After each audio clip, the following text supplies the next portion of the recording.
November 22, 2024.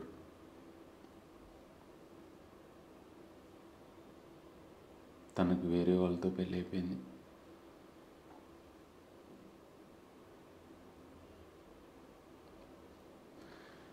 నాకు last good bye చెప్పే ముందు ఒక్కసారి చూడాలి, నా పెళ్ళికి రా అని నన్ను షాపింగ్కి తీసుకెళ్ళి నేను హ్యాండ్సమ్గా కనబడాలని చెప్పి బట్టలు కూడా తనే కొనిచ్చింది.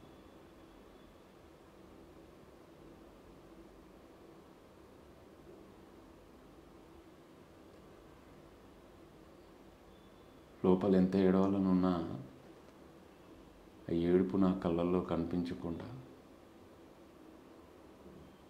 పెళ్ళికి వెళ్ళా.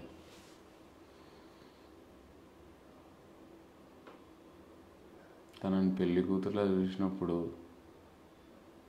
మనిషా బొమ్మ అనిపించింది. చాలా అందంగా ఉంది.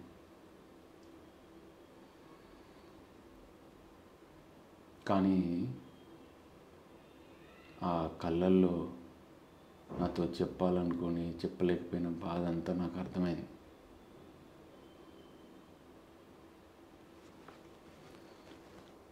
నన్ను చూసి మెసేజ్ చేసింది, కన్నా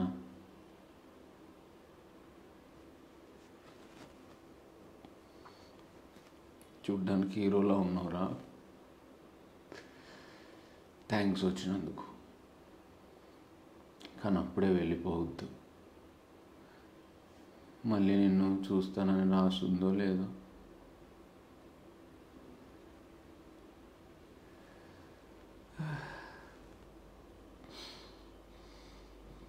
తన ముందు ఏడవకుండా వాష్రూమ్లోకి వెళ్ళి ఏడ్చా.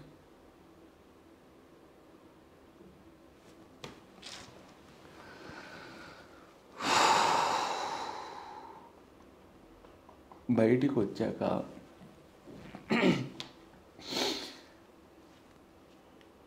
ఒక తప్పిపోయిన పిల్లోడు వాళ్ళ అమ్మ నాన్నని వెతుకుతున్నట్టు నేను కనిపించకపోయేసరికి తను అలా వెతుకుతుంది నన్ను.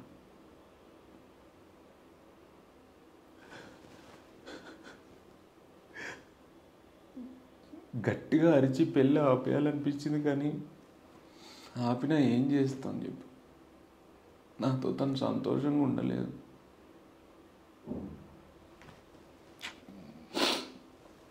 తనకు చెప్పకుండానే అక్కడి నుంచి నేను వెళ్ళిపోయా.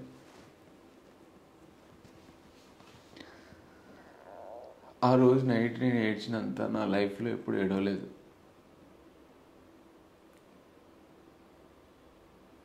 నిద్ర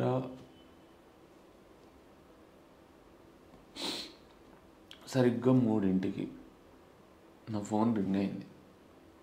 తనే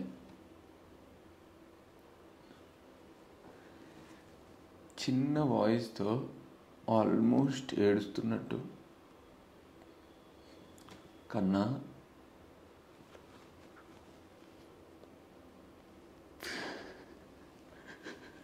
నా పెళ్ళి అయిపోయిందిరా, నేను వెళ్ళిపోతున్నా, నువ్వు జాగ్రత్త,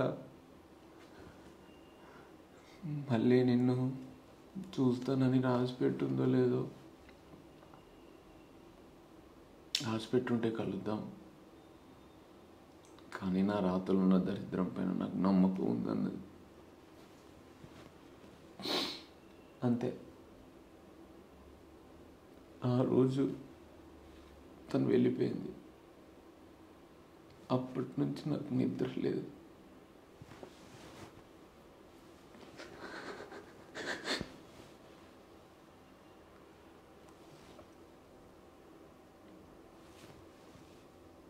సారీ.